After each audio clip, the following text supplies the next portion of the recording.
Hello बच्चों, कैसे हैं आप लोग। आप सभी का स्वागत है। आज इस क्लास के अंदर हम पढ़ने जा रहे हैं एटॉमिक स्ट्रक्चर के बारे में। ठीक है, तो एटॉमिक स्ट्रक्चर के बारे में आपने बहुत सी कहानियाँ सुनी हुई है। ठीक है ना, एटॉमिक स्ट्रक्चर आपने 9th 10th क्लास के अंदर भी पढ़ा हुआ है। तो आज उसी को हम ऊपर थोड़ा अपग्रेड लेवल पे लेके जाने वाले हैं। ठीक है ना। एटम के स्ट्रक्चर के बारे में बेसिकली आपने जाना है कि भैया हमारे पास एटम जो होता है, एटम के अंदर क्या होता है, बीच में न्यूक्लियस प्रेजेंट होता है। ठीक है ना, न्यूक्लियस के अंदर प्रोटॉन न्यूट्रॉन प्रेजेंट होते हैं, आसपास इलेक्ट्रॉन होते हैं। वो हमने 2D के अंदर बात करी है। ठीक है ना, 3D के अंदर बात करें तो इस तरह से जो आपने डिज़ाइन देख पा रहे हो अभी स्क्रीन पे जो आ रही है, 3D का पॉइंट है कि इस तरह से 3 डायमेंशन के अंदर XYZ प्लेन के अंदर हमारे पास इलेक्ट्रॉन को माना गया है कि इलेक्ट्रॉन यहाँ पे गोल गोल घूम रहे होंगे। बीच वाला जो पार्ट होगा हमारे पास क्या हो जाएगा, वो न्यूक्लियस हो जाएगा। ठीक है ना, इसके अंदर न्यूक्लियस और ये आसपास जो इलेक्ट्रॉन हमारे पास घूमते दिखाई दे रहे हैं हम यहाँ पे। ठीक है, 3D के अंदर इस तरह से स्ट्रक्चर जो होता है हमारा एक्चुअल में प्रेजेंट होता है। ठीक है ना। तो यहाँ पे कुछ ये हम देख रहे हो कि सर्कस बने हुए हैं इस तरह से। ये पूरे के पूरे सर्कस होते नहीं है एक्चुअल में, वो हमारे पास क्लाउड होता है। उस क्लाउड के अंदर इलेक्ट्रॉन घूमते रहते हैं। ठीक है ना, तो हमने माना हुआ है कि इस तरह का कुछ स्ट्रक्चर हमारा पॉसिबल होता होगा। ठीक है, तो ये थ्योरी कहाँ से आई, किस तरह से स्टार्ट हुआ, कहाँ से सब कुछ बन के आया, उसी को हम यहाँ पे स्टडी करने जा रहे हैं। ठीक है, तो चलो हम स्टार्ट करते हैं बच्चों।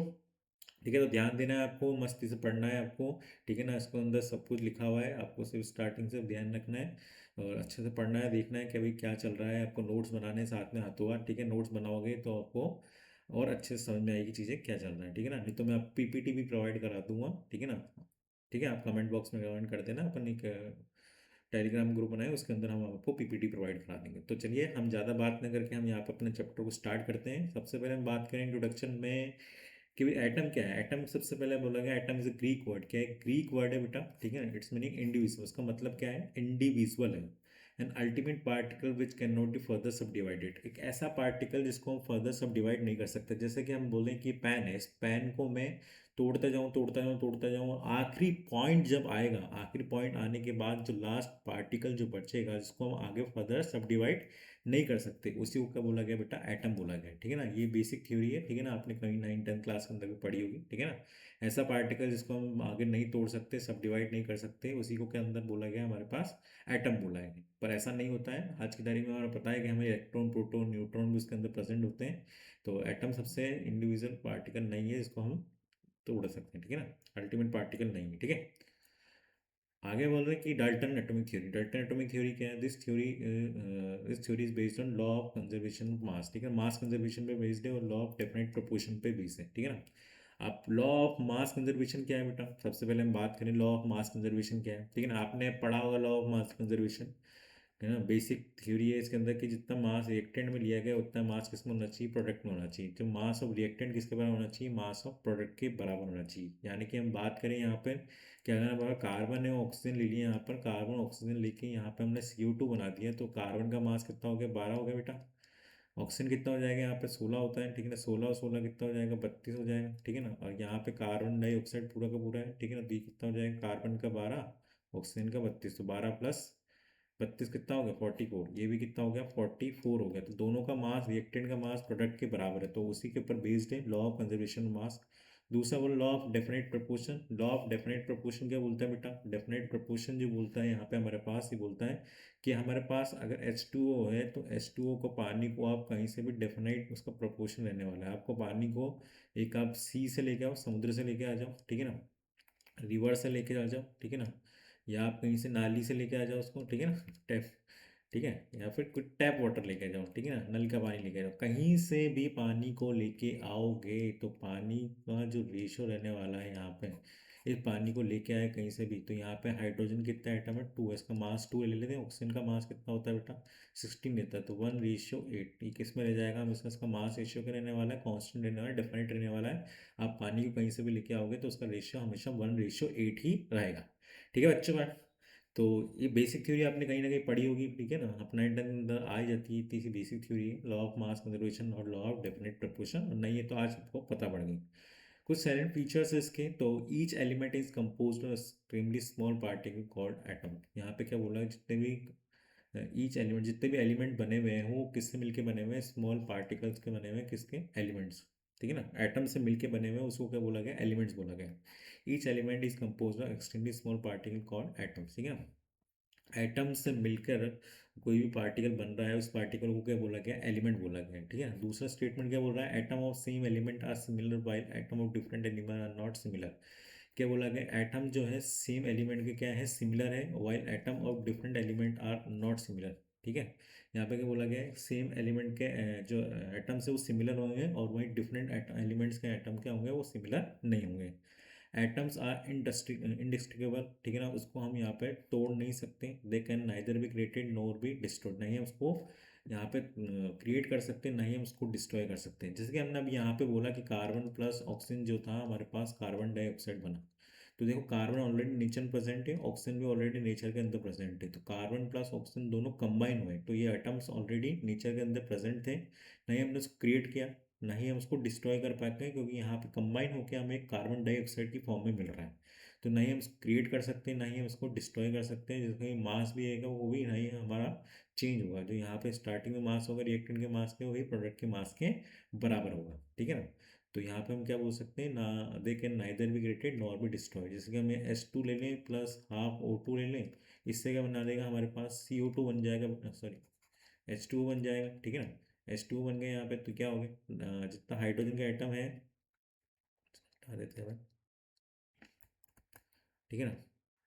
तो ये हमारे पास क्या होगा, H2 प्लस हाफ O2 से बना H2O बन गया। तो हाइड्रोजन के दो एटम, यहाँ पे भी हाइड्रोजन के दो एटम, यहाँ पे ऑक्सीजन को हमने बैलेंस करने के लिए 1/2 से मल्टीप्लाई कर दिया, तो एक बचा, इधर भी कितना बचा, एक बचा। तो यहाँ पे हमारे पास दो आ गया, इधर कितना आ गया हमारे पास 16 आ जाएगा, इधर भी दोनों का मिला कितना है, 2 + 16 कितना हो जाएगा, यहाँ पे 18 हो जाएगा, ये भी कितना हो जाएगा, टोटल 18 हो जाएगा। तो mass of reactant mass of product के बराबर हो गया। तो यहाँ पे हम क्या बोल सकते हैं, ना ही हम इसको क्रिएट कर सकते हैं, ना ही हम इसको डिस्ट्रॉय कर सकते हैं। ड्रॉबैक्स क्या है, डिस्कवरी ऑफ सब एटॉमिक पार्टिकल, क्या बोलोगे यहाँ पे, डिस्कवरी होगी आगे चल के, क्या होगी, सब एटॉमिक पार्टिकल्स की डिस्कवरी होगी, तो उसका ड्रॉबैक बन गया, यानी कि इलेक्ट्रॉन प्रोटॉन और न्यूट्रॉन की डिस्कवरी होगी बाद में जाकर। तो यहाँ पे क्या हो गया, यहाँ पे इसका ड्रॉबैक क्रिएट हो गया। डिस्कवरी ऑफ आइसोटोप्स, यहाँ पे क्या हो गया, आइसोटोप्स की डिस्कवरी हो गई। आइसोटोप्स क्या होते हैं बेटा, ऐसे एलिमेंट जिसका मास क्या होता है, यहाँ पे डिफरेंट होता है, ठीक है ना।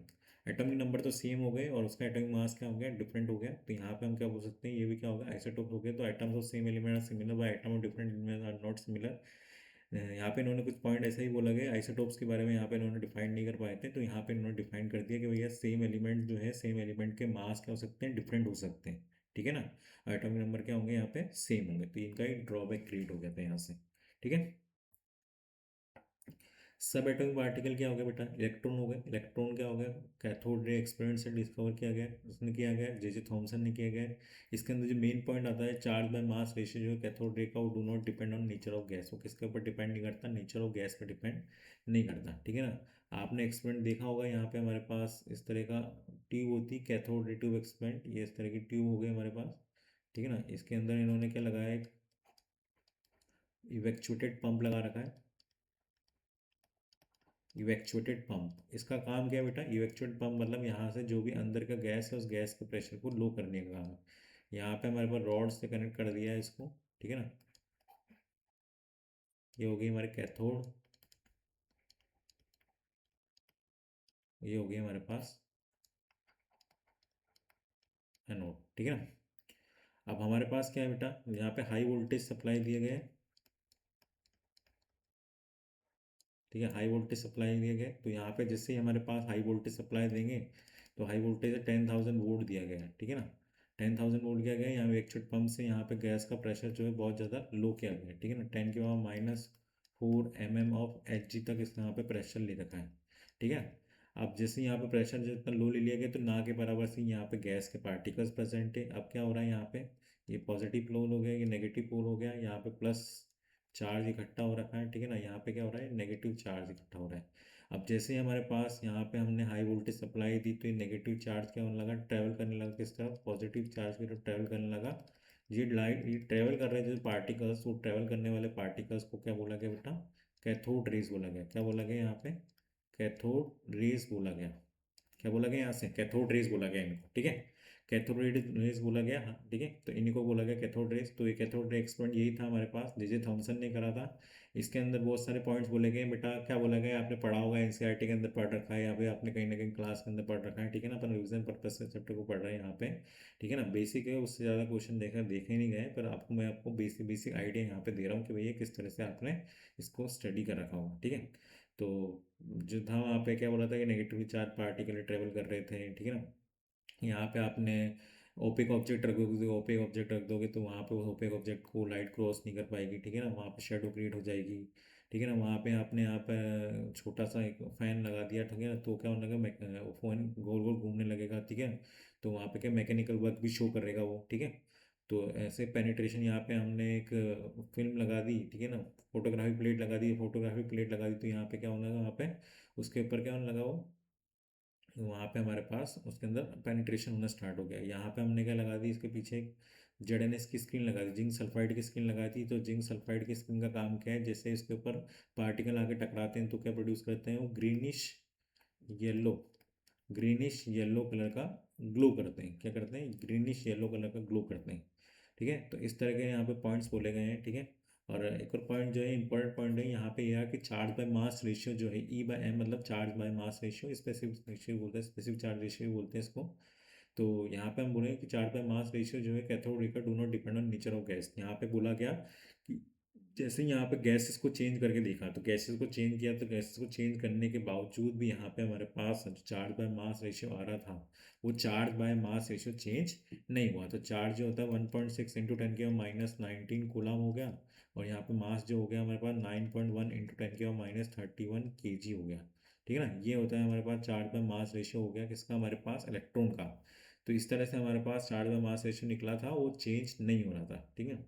वैसे हम बात करें प्रोटॉन के लिए, प्रोटॉन क्या हो गया बेटा, प्रोटॉन एनोड रे एक्सपेरिमेंट, यही सेम एक्सपेरिमेंट है, बस इसके अंदर क्या हो गया, एनोड रे एक्सपेरिमेंट बोला गया इसको, इसके अंदर भी यही है।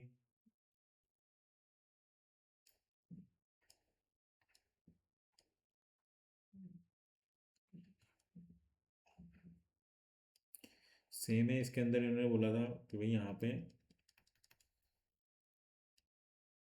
परफोरेटेड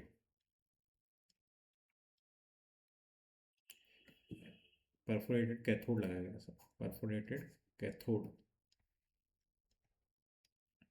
ये था एनोड। इस बार जो जेनेस की स्क्रीन थी वो कहाँ लगा दी, इसके पीछे लगा दी, जिंक सल्फाइड की स्क्रीन कहाँ पे लगा दी, इस तरफ लगा दी, ठीक है।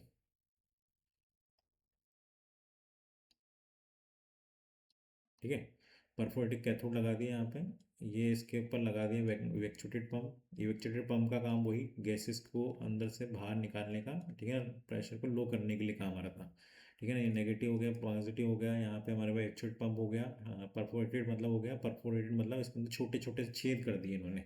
जैसे कि आप जाली होती है, ठीक है, वॉश बेसिन होता है, वॉश बेसिन के अंदर हाथ धोते हैं तो पानी क्या होता है, नीचे चला जाता है, ठीक है, तो नीचे चला जा रहा है तो उसके अंदर छोटे छोटे से होल्स हैं, होल्स को परफोरेटेड बोल रहे हैं, क्या बोल रहे हैं उसके अंदर होल्स को ही क्या बोल रहे हैं, छोटे छोटे होल्स को ही परफोरेटेड बोल रहे हैं, ठीक है बच्चा, समझ आ रहा है नहीं आ रहा है, ठीक है ना। तो यहाँ पे हमने देख लिया कि परफोरेट कैथोड है, ठीक है ना, बेसिक है। ट्यूब एक्सपेरिमेंट बहुत ज़्यादा फेमस रखे थे उस वक्त, तो वही ट्यूब एक्सपेरिमेंट चल रहे हैं यहाँ पे, ठीक है। हाई वोल्टेज सप्लाई दे दी, हाई वोल्टेज सप्लाई देते से इस बार क्या हो जाएगा बेटा, यहाँ पे ये एनोड रेज जो है, एनोड रेज के पार्टिकल जो है यहाँ पे ये ट्रेवल करने लग जाएंगे इस तरफ, पॉजिटिव चार्ज के पार्टिकल ट्रेवल करने लग जाएंगे किस तरफ, कैथोड की तरफ ट्रेवल करने लग जाएंगे, और यहाँ पे क्या हो जाएगा, फ्लोरोसेंस प्रोड्यूस होने लग जाएगा, वही ग्रीनिश येलो कलर का फ्लोरोसेंस प्रोड्यूस हो रहा है। तो ग्रीनिश येलो कलर का फ्लोरोसेंस प्रोड्यूस हो रहा है, तो मतलब क्या हो गया यहाँ पे, इन्हीं रेस को क्या बोला गया बेटा, एनोड रेस बोला गया, क्या बोला गया इन्हीं को, एनोड रे। अच्छा, ये एनोड रेस कोई रेस नहीं थी बेटा, यहाँ पे जो गैसेस रख रखी थी थोड़ी बहुत, जो यहाँ पे गैसेस होगी वो गैसेस ट्रेवल कर रही थी, यानी कि हमारे पास मानो हाइड्रोजन गैस भर रखी, तो हाइड्रोजन गैस है तो पॉजिटिव चार्ज है, ठीक है ना। ये हमारे पास इलेक्ट्रॉन आ गया उसका आउटर मोस्ट शेल में, तो ये नेगेटिव चार्ज हो गया इधर, ठीक है ना। परफोरेटेड कैथोड हो गया, ये परफोरेटेड एनोड हो गया, तो परफोरेटेड एनोड हो गया, ये क्या हो रहा है, ये इलेक्ट्रॉन यहाँ पे नेगेटिव चार्ज को क्या बोला गया, इलेक्ट्रॉन बोला गया। तो इलेक्ट्रॉन ट्रेवल कर रहे हैं, इलेक्ट्रॉन आया टकराया, इस इलेक्ट्रॉन को बाहर निकालते, इलेक्ट्रॉन को बाहर निकालते से हमारे पास क्या रहेगा, इसे पॉजिटिव चार्ज है, ये पॉजिटिव चार्ज ही जो है हमारे पास वो ट्रेवल कर रहा है किस तरफ, हमारे कैथोड की तरफ ट्रेवल कर रहा है, किस तरफ ट्रेवल कर रहा है, एनोड से कैथोड की तरफ ट्रेवल कर रहा है, उसी को क्या बोल रहे हैं अपन यहाँ पे, यहाँ पे हम बोल रहे हैं एनोड रेस, ठीक है ना। तो यहाँ पे जैसे हाइड्रोजन के लिए रखा है हमने, यहाँ पे ऐसे हीलियम के लिए ले लेते हैं, ठीक है ना। अब हीलियम के लिए ले लेंगे, अब हीलियम के अंदर 2 इलेक्ट्रॉन होता है बेटा, 2 इलेक्ट्रॉन आए यहाँ पे हमारे पास, तो 2 इलेक्ट्रॉन आए तो पॉजिटिव, ये नेगेटिव चार्ज अभी था, इलेक्ट्रॉन आएगा, इलेक्ट्रॉन आएगा आएगा, इसको टकराएगा, इलेक्ट्रॉन को बाहर निकाल देगा, इलेक्ट्रॉन को बाहर निकाल दे तो हमारे पास क्या बचा, हीलियम बचा, हीलियम के अंदर क्या पॉजिटिव चार्ज जितना ही बचा, तो हमारे पास हम बोल सकते हैं जो चार्ज बाय मास रेशियो आएगा, अगर हम हीलियम के बेसिस पे लें, अगर हाइड्रोजन के बेसिस पे लें, तो चार्ज बाय मास रेशियो क्या आएगा, डिफरेंट आएगा, यानी कि हमने हाइड्रोजन गैस अंदर उसके अंदर रखी होगी, तो चार्ज बाय मास रेशियो जो आएगा 1.6 इंटू 10⁻⁻19 कूलम, मास जो जाएगा 1.675, ये तो हमारे पास 1.675 इंटू 10⁻⁻27 kg, इतना हो जाएगा। अगर हमने हीलियम के बेसिस पे लिया तो हीलियम के बेसिस पे कितना हो जाएगा, वही हीलियम का 1.6 इंटू 10⁻⁻19 कूलम, जो चार्ज की वैल्यू हो गई, मास ऑफ प्रोटॉन हो जाएगा 4 टाइम्स इसका, 4 टाइम्स 1.675 इंटू 10⁻⁻27 kg। तो यहाँ पे चार्ज बाय मास रेशियो क्या आ रहा है, डिफरेंट आ रहा है भाई, चार्ज बाय मास रेशियो, अगर हाइड्रोजन गैस अंदर ले रखी तो हाइड्रोजन के बेसिस पे ये आएगा रेशियो, हीलियम गैस ले रखी तो उसके बेसिस पे ये आएगा, तो चार्ज बाय मास रेशियो क्या आएगा, डिपेंड कर रहा है नेचर ऑफ गैस पे, तो इसलिए बोला गया charge by mass ratio anode का डिपेंड करता है नेचर ऑफ गैस पे, किसके ऊपर डिपेंड करता है, नेचर ऑफ गैस के ऊपर डिपेंड करता है, ठीक है ना। तो इस तरह से हमें प्रोटॉन की डिस्कवरी हुई थी, सेम पॉइंट निकल के आए हैं, वही सेम पॉइंट्स में निकल के आ जाएंगे भैया, नेगेटिव पॉजिटिव से नेगेटिव की तरफ ट्रेवल कर रहा था, इसको रेस बोला गया है, ठीक है ना। यहाँ पे भी आप कुछ ओपेक ऑब्जेक्ट रख दोगे तो उस ओपेक ऑब्जेक्ट को क्रॉस नहीं कर पाएगी लाइन, और उसके बाद यहाँ फैन रखोगे तो फैन पे जैसे यहाँ पे हमारे पास पॉजिटिव चार्ज के पार्टिकल टकराएंगे तो मैकेनिकल वर्क शो करेंगे, ठीक है ना। तो यहाँ पे हमने अगर यहाँ पर फोटोग्राफी प्लेट रख दी तो फोटोग्राफी प्लेट रख दी तो वहाँ पे भी क्या लग जाएगा, फोटोग्राफी प्लेट के अंदर छोटे छोटे से होल्स होना स्टार्ट हो जाएंगे। तो सेम यहाँ पे भी सेम साइलेंट फीचर्स है जैसे कि हमारे पास यहाँ पे थे इलेक्ट्रॉन के थे, ठीक है बच्चों। तो स्टूडेंट्स, तो यहाँ पे भी सेम फीचर्स हैं एज कम्पेयर टू हम जैसे आपने देखी थी कैथोड रे एक्सपेरिमेंट में, तो सिमिलर फीचर्स ये, बस यहाँ पे हमारे पास जो रेशियो होता है ये डिफरेंट है, E/m रेशियो यहाँ पे डिपेंड नहीं करता नेचर ऑफ गैस पे, और यहाँ पे हमारे पास E/m ratio of anode depend कर जाता है किसके ऊपर, नेचर ऑफ गैस के ऊपर डिपेंड कर जाता है, ठीक है ना। ये हमारे पास इलेक्ट्रॉन और प्रोटॉन की डिस्कवरी इस तरह से हुई थी, ठीक है।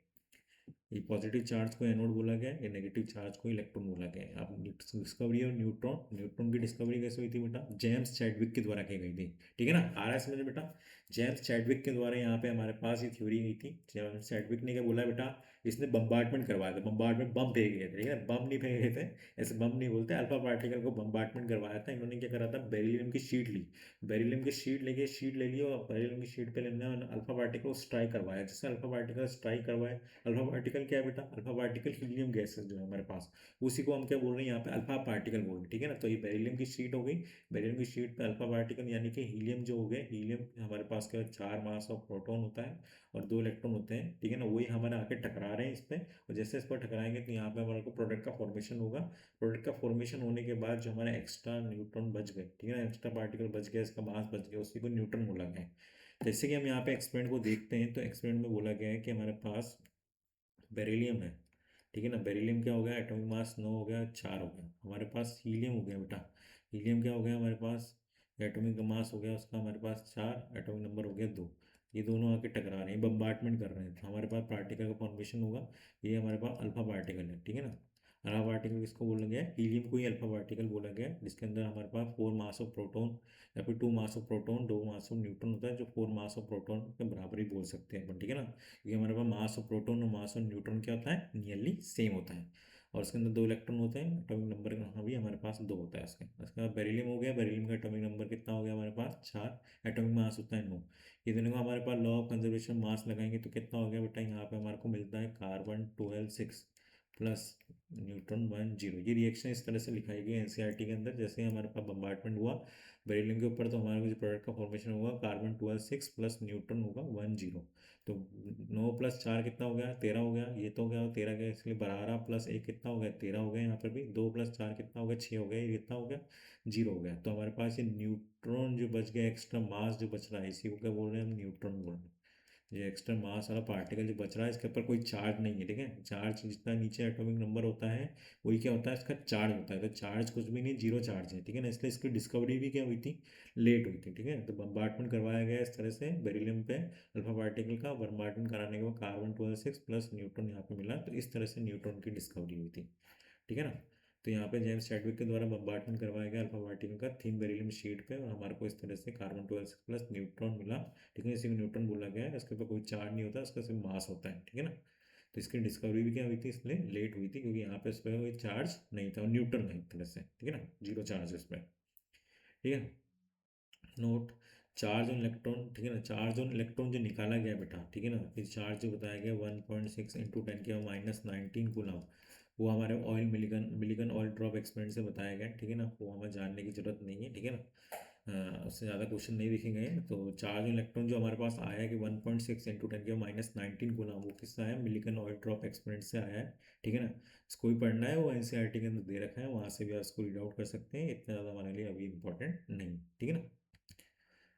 तो देखिए यहाँ से हमारे पास क्या आ गया बेटा, इलेक्ट्रॉन आ गया। इलेक्ट्रॉन के पास हमारे पास क्या हो गया, इलेक्ट्रॉन आया, उसके ऊपर ये -1 चार्ज है। ठीक है ना, जीरो। उसके बाद चार्ज कितना हो गया, 1.6 इंटू 10⁻⁹ कूलम, माइनस में मास जो हो गया 9.1 इंटू 10⁻13 kg, ग्राम में लेंगे तो -28 ग्राम। ठीक है। एमयू एटॉमिक मास यूनिट जो है, आपने देखा होगा किसके अंदर, हमारे मोल कॉन्सेप्ट के अंदर। तो मोल कॉन्सेप्ट के अंदर से हम इसको एमयू में कन्वर्ट कर सकते हैं, एटॉमिक मास यूनिट के अंदर। तो कितना हो जाएगा बच्चा पार्टी को, 0.00055 एम। ठीक है ना। स्पेसिफिक चार्ज निकालेंगे, यानी कि चार्ज बाय मास रेशो निकालेंगे बेटा। ठीक है ना, चार्ज बाय मास रेशो निकालेंगे। तो चार्ज बाय मास रेशो जो आ जाएगा यहाँ से, चार्ज बाय मास रेशियो। ठीक है ना, चार्ज बाय मास रेशियो निकाला हुआ है, वही 1.6 इंटू 10⁻⁹ कूलाम। ठीक है ना, और ये आ जाएगा मास 9.1 इंटू 10⁻31 kg, इनसे निकाला हुआ है। ठीक है ना, तो इन दोनों को डिवाइड करेंगे, तो डिवाइड करने पे ये जो वैल्यू आ रही है 1.76 इंटू 10⁻11 कूलाम पर kg, ये हमारी वैल्यू आ जाएगी स्पेसिफिक चार्ज की। जैसे प्रोटोन आ गया, प्रोटोन जो हो गया, प्रोटोन के ऊपर क्या हो जाएगा बेटा, प्रोटोन हमारे पास के ऊपर कितना क्या होता है, 1 होता है, चार। ठीक है ना, तो वैल्यू कितनी है हमारे पास, 1.6 इंटू 10⁻⁹ कूलम। ठीक है। तो यहाँ पे हमारा प्रोटोन हमारे पास, उसके ऊपर ये हो गया उसका मास 1.672 इंटू 10⁻27 kg, और ग्राम में 24 ग्राम हो जाएगा। ठीक है ना। और उसका जो specific charge, charge by mass ratio जो आ जाएगा, भाई चार्ज जो हो गया 1.6 इंटू 10⁻⁹ कूलम ही होगा। ठीक है ना, मास जो हो जाएगा 1.672 इंटू 10⁻⁻27 kg। इन दोनों को डिवाइड देंगे तो हमारे पास ये 9.58 इंटू 10⁻7 कूलाम पर kg, ये आ जाएगा। ठीक है ना, तो यहाँ से हमारे पास इलेक्ट्रॉन का भी चार्ज बाय मास रेशो आ गया, प्रोटॉन का भी चार्ज बाय मास रेशो हो गया, और न्यूट्रॉन जो है हमारे पास, न्यूट्रॉन क्या हो गया, न्यूट्रल है। ठीक है ना, उसके ऊपर कोई चार्ज नहीं होता, इसलिए उसका चार्ज भी कितना होता है, जीरो होता है। ठीक है ना, उसकी जो वैल्यू होती है बेटा, देखो ध्यान रखना है कि प्रोटोन का मास और न्यूट्रॉन का मास नियरली सेम है। यहाँ पे 1.672 होता है, यहाँ पे जो होता है 1.675 इंटू 10⁻27 के जितना है। तो हल्का सा ही क्या हो गया बेटा, यहाँ पे चेंज इसके अंदर 672 है, यहाँ पे कितना है 75, 3 का चेंज है। ठीक है, तो यहाँ पे ये ध्यान रखना है आपको। और इसकी जो एम की वैल्यू है 1 एम के बराबर आता है, ये भी कितना आता है, 1 एम के बराबर आता है। कोई चार्ज, इसके ऊपर जो चार्ज बाय मास रेशो आ जाएगा वो क्या आ जाएगा, जीरो आ जाएगा, क्योंकि यहाँ पर ई बाय एम रेशियो निकाल रहे हैं। ई बाय एम मतलब क्या होगा, charge by mass ratio, charge he zero है हमारे पास, मास का डिवाइड देंगे अपन, तो 1.675 इंटू 10⁻⁻27 kg से डिवाइड दूंगा, तो क्या हो जाएगा, जीरो आ जाएगा। ठीक है, तो ये हमारे पास आ गया। वहीं हम बात करें वहीं हम बात करें अल्फा पार्टिकल की, तो अल्फा पार्टिकल क्या हो गया बेटा, अल्फा पार्टिकल जो हो गया हमारे पास, अल्फा पार्टिकल हो गया हमारे पास ये अल्फा पार्टिकल। ठीक है ना, अल्फा पार्टिकल मतलब हीलियम हो गया। हीलियम के ऊपर एटॉमिक मास कितना होता है, 4 होता है, एटॉमिक नंबर 2 हो गया। 2 इलेक्ट्रॉन निकाल दोगे आप, तो इसके ऊपर हीलियम के ऊपर +2 चार्ज हो जाएगा। ठीक है ना, तो 2 इलेक्ट्रॉन की वजह से यहाँ पे 2 इंटू 1.6 इंटू 10⁻�19 कूलम होता है। ठीक है ना, और हम मास बने एम के अंदर बोले तो कितना हो जाएगा, 4 टाइम्स हो जाएगा, 1.008 एम के बराबर हो जाएगा। ठीक है ना, और चार्ज बाय मास रेशो निकाल लेंगे, यानी कि हमारे पास ई बाय एम रेशो आ जाएगा, 2 इलेक्ट्रॉन है और 4 टाइम्स है मास ऑफ प्रोटॉन की, तो दोनों को डिवाइड देंगे तो कितना हो जाएगा, 1/2 इलेक्ट्रॉन की वैल्यू और मास ऑफ प्रोटॉन की वैल्यू। तो यहाँ पे आप वैल्यू रख सकते हो 1.675 1.6 into 10⁻⁹ coulomb into 2 into mass of proton जो आ गया हमारे पास, यहाँ पे हम मास ऑफ प्रोटॉन ले लें तो 1.672 इंटू 10⁻⁻27 kg। तो यहाँ पे इस दोनों को डिवाइड देंगे तो बेटा तो 4.79 इंटू 10⁻⁷ कूलम पर केजी है, उसी के बराबर आ जाएगी वैल्यू। ठीक है, तो mass of proton mass of neutron क्या लिखे हैं, बराबर लिखे हैं। मास ऑफ प्रोटॉन जो होता है 1837 टाइम्स होता है किसके, मास ऑफ इलेक्ट्रॉन। क्योंकि यहाँ पे आप देख सकते हो मास में डिफरेंस है कितना, 9.1 इंटू 10⁻31 केजी आ रहा है इलेक्ट्रॉन का मास, और प्रोटॉन का मास कितना है 1.672 इंटू 10⁻27 केजी। तो दोनों में डिफरेंस है, तो मास ऑफ प्रोटॉन किसके बराबर होता है बेटा, ये होता है 1837 टाइम्स होता है मास ऑफ इलेक्ट्रॉन को। ठीक है, तो आपको समझ में आया हो आई थिंक, जहाँ पे हमको बेसिक बेसिक आइडिया समझा दिया है बेटा। ठीक है ना, मस्ती भी करते रहना है, पढ़ाई भी करते रहना है, समझते भी रहना है चीज़ों को। हमने यहाँ पे इलेक्ट्रॉन के बारे में हमने सबसे पहले जो बेसिकली जाना है कि एटम सबसे बोला गया कि इंडिविजुअल पार्टिकल है, इसको फर्दर सब डिवाइड नहीं कर सकते, पर ऐसा नहीं है। आज की तारीख में बताया कि इसके अंदर इलेक्ट्रॉन प्रोटॉन न्यूट्रॉन होते हैं, तो इलेक्ट्रॉन प्रोटॉन न्यूट्रॉन की डिस्कवरी हुई।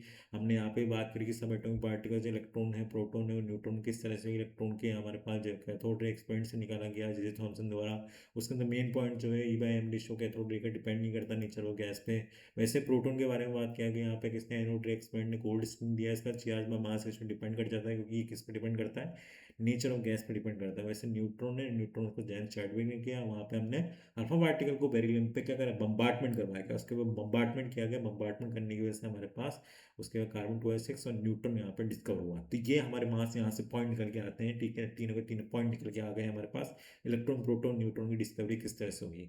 उसके अंदर हमने भूल भी गया नीचे जो मिलिकन ऑयल डॉप एक्सपेरिमेंट था, वहाँ से हमारे पास चार्ज हमारी वैल्यू है 1.6 इंटू 10⁻⁹ कूलम निकल के आई है। वहाँ आप देख सकते हो एनसीईआरटी के अंदर देख सकते हो किस तरह से यहाँ पे किया गया है। ठीक है ना, बेसिकली इसमें कुछ है नहीं ज़्यादा। उसके अंदर भी क्या गया है, एटोमाइजर डाला हुआ है, उसके अंदर एक ड्रम लिया हुआ है, ड्रम के अंदर दो प्लेट्स लगा रखी है। ठीक है ना, एक पॉजिटिव प्लेट नेगेटिव प्लेट, और एटोमाइजर इसके अंदर छोटा सा होल कर दिया। जैसे हमने एटोमाइजर से पार्टिकल्स निकाले यानी कि ऑयल के ड्रॉप्स निकले, तो ऑयल के ड्रॉप जाके हमारे किसके अंदर इकट्ठे हो गए, उस प्लेट के अंदर से जाके एक छोटी सी होल कर दिया, उस प्लेट के अंदर से निकला। और जैसे प्लेट के अंदर से निकला तो प्लेट के अंदर से निकलने की वजह से इस तरह से एक्सपेरिमेंट हो। ठीक है ना, उसके अंदर छोटा सा होल कर रखा है। अब यहाँ पे जाके उस पार्टिकल को रख लिया हमने और उसके ऊपर एक्स रेज डाली गई। एक्स रेज डालने की वजह से यहाँ पे हमने माइक्रोस्कोप से उसको चेक किया कि हमारे पास जो पार्टिकल्स आ रहे थे, इलेक्ट्रॉन जो निकल के आ रहे थे, हमेशा क्या आ रहे थे, क्वांटाइज मैनर में आते हैं, यानी कि Q=NE। एन के नंबर ऑफ पार्टिकल्स हो गए 1 2 3 4, ये क्या हो गया, इलेक्ट्रॉन की वैल्यू हो गई 1.6 इंटू 10⁻⁹ कूलम। तो यही एक्सपेरिमेंट है वहाँ पे जो बताया गया। ठीक है ना, तो यहाँ पे मैंने आपको बेसिक आइडिया तो बता दिया भाई कैसे है बच्चा आइडिया। ठीक है ना, समझ आ गया आपको, किस तरह से वहाँ पढ़ोगे तो आपको बहुत सारी क्लियरिटी आ जाएगी। ठीक है ना, तो यहाँ से हमने इलेक्ट्रॉन प्रोटॉन न्यूट्रॉन कंक्लूजन में निकाल लिया कि इलेक्ट्रॉन क्या है, प्रोटॉन क्या है, न्यूट्रॉन क्या है, अल्फा पार्टिकल क्या है, उसके इलेक्ट्रॉन के सिंबल्स क्या है, प्रोटॉन का सिंबल क्या है, न्यूट्रॉन का क्या है, हीलियम का क्या है। ठीक है ना, उसके बाद चार्ज मास और स्पेसिफिक चार्ज की वैल्यू भी हमने यहाँ पर निकाल ली। ठीक है, तो यहाँ पे आपके पास क्वेश्चन है बेटा, आपके पास 1 मिनट का वक्त है, इसको आप सॉल्व करिए। कि मैं तब तक पेन चेंज कर लेता हूँ। Arrange the following in decreasing order of the specific charge. Specific charge की वैल्यूज़ निकालनी है, E/m रेशियो निकालना है आपको। स्पेसिफिक चार्ज हो गया आपके पास। ठीक है ना, इलेक्ट्रॉन प्रोटॉन न्यूट्रॉन के लिए, तो इलेक्ट्रॉन के लिए आपको पता ही क्या है, इलेक्ट्रॉन 1.6 इलेक्ट्रॉन के लिए निकाल लोगे 1.6 इंटू 10⁻⁹ कूलम। यहाँ पे हमारे पास हो जाएगा कितना, 9.1 इंटू 10⁻31 kg। ये हमारे पास इलेक्ट्रॉन के लिए आ गया। वैसे हमारे पास प्रोटॉन के लिए आ जाएगा। E/m रेशियो जो है हमारे पास उसके लिए 1.6 इंटू 10⁻⁹ कूलम। यहाँ पर आ जाएगा 1.673 इंटू 10⁻⁻27 kg। वैसे हम यहाँ पे बात करें न्यूट्रॉन के लिए, तो न्यूट्रॉन के लिए कितना जाएगा यहाँ पे, न्यूट्रॉन के लिए E/m रेशियो आ जाएगा हमारे पास, चार्ज हमारे पास 0 है, अपॉन 1.675 इंटू 10⁻⁻27 kg। और हमारे पास अल्फा पार्टिकल आ गए, तो अल्फा पार्टिकल के लिए कितना आ जाएगा, charge by mass ratio, 2 electron होते हैं, 4 टाइम्स होता है मास ऑफ प्रोटॉन के, तो 2 इंटू 1.6 इंटू 10⁻⁹ कूलम, अपॉन कितना हो जाएगा 4 इंटू मास ऑफ प्रोटॉन जो हो गया हमारे पास, मास ऑफ प्रोटॉन होता है हमारे पास 1.675 इंटू 10⁻⁻27 kg। ये हमारे पास आ गया, तो इनको हम अरेंज कर लेंगे। तो इसके अकॉर्डिंग आप वैल्यू रख सकते हो। तो हमारे पास जो वैल्यू आएगी यहाँ से आप देख सकते हो, इलेक्ट्रॉन आ जाएगा, फिर प्रोटॉन आ जाएगा, फिर आ जाएगा न्यूट्रॉन, सॉरी इलेक्ट्रॉन आ जाएगा सबसे पहले, उसके बाद प्रोटॉन आ जाएगा, उसके बाद कौन आ जाएगा, अल्फा पार्टिकल आ जाएगा, उसके बाद लास्ट में कौन आ जाएगा, न्यूट्रॉन। उस पर कोई भी चार्ज नहीं। ठीक है, तो इस तरह से हम यहाँ पे कैलकुलेट कर सकते हैं डिक्रीजिंग ऑर्डर। ठीक है, यहाँ पे हमारा दूसरा question, calculate the ratio of specific charge of proton and alpha particle. यहाँ पे स्पेसिफिक चार्ज निकालना है आपको इसका, प्रोटोन अल्फा पार्टिकल का। तो रेशियो निकाल लो बेटा, ठीक है ना। रेशियो हमारे पास हो जाएगा, ठीक है ना, स्पेसिफिक चार्ज प्रोटोन, तो proton upon alpha particle, proton कितना हो जाएगा, अल्फा पार्टिकल कितना हो जाएगा, तो ट्वाइस ऑफ इलेक्ट्रॉन और ये 4 टाइम्स मास ऑफ प्रोटोन। ये हो गया हमारे पास अल्फा पार्टिकल के लिए। प्रोटोन के लिए कितना हो जाएगा, E/m हो जाएगा बेसिकली। तो 2 से 4 गया यहाँ पे, तो यहाँ पर हमारा प्रोटोन के लिए आ रहा है ये, ठीक है ना। तो यहाँ पे हमारे पास इसको सॉल्व करेंगे, E/m ये हो जाएगा हमारे पास E/2 ऑफ mp, ठीक है। तो ये ई से ई गया, एम से एम गया, ये 2/, ये ऊपर घूम के चल जाएंगे यहाँ पे, तो 2/1 आ जाएगा। तो हमारे पास क्या है, 2:1 आ जाएगा। आंसर कितना था, 2:1 आ जाएगा, ठीक है ना। इस तरह से होगा, ये दिखा दिया आपको, ठीक है। समझ आ गया आपको, कैलकुलेट करना था ratio space charge of proton alpha particle, ठीक है ना। इस तरह से हमारा कैलकुलेट हो जाएगा ये। चलिए आगे हम बात करते हैं एटॉमिक मॉडल्स के अंदर कौन कौन से मॉडल्स यहाँ पे हमारे पास आए। तो सबसे पहले हम बात करें, यहाँ पे सबसे पहले जो मॉडल आया, थॉमसन मॉडल आया, जिसने हमारी बेसिक ज्योमेट्री के बारे में हमें बताया कि किस तरह से थॉमसन मॉडल ने, कि किस तरह से हमारा पार्टिकल होगा, उस पार्टिकल की ज्योमेट्री के बारे में बता रहे हैं, किस तरह से उसकी डिज़ाइन हो सकती है। यहाँ पे सबने अपनी अपनी अजम्पशन दी है कि इस तरह का मॉडल हुआ करता होगा एटम। तो उसके बेसिस में यहाँ पे हमारे अलग अलग साइंटिस्ट आए, और उसी बेसिस से थॉमसन से लेकर हम चलेंगे वेव मैकेनिकल मॉडल तक। यहाँ पे क्वांटम नंबर्स हम पढ़ेंगे। इसके अंदर अलग अलग थ्योरीज बताई गई, अलग अलग साइंटिस्ट ने अलग अलग कॉन्सेप्ट के द्वारा अपने बारे में अपने थॉट्स रखे, प्रोसेस बताए गए, अलग अलग कॉन्सेप्ट दिए गए, ठीक है ना। अलग अलग डिस्कवरीज करी गई, अलग अलग एक्सपेरिमेंट करे गए, उनके बेसिस में यहाँ पे हम डिस्कवरीज को स्टडी करनी है। उसी के बेसिस में हमारे एटॉमिक के स्ट्रक्चर के बारे में, एटम के स्ट्रक्चर के बारे में यहाँ पे बात कर सकेंगे, ठीक है ना। तो सबसे पहले जो आया हुआ है थॉमसन मॉडल आया हुआ है, उसके बाद रदरफोर्ड मॉडल आया हुआ है, ठीक है ना। उसके बाद इलेक्ट्रोमैग्नेटिक वेव थ्योरी आई हुई है, उसके बाद यहाँ पे हमारे पास प्लैंक क्वांटम थ्योरी आई हुई है, ठीक है ना।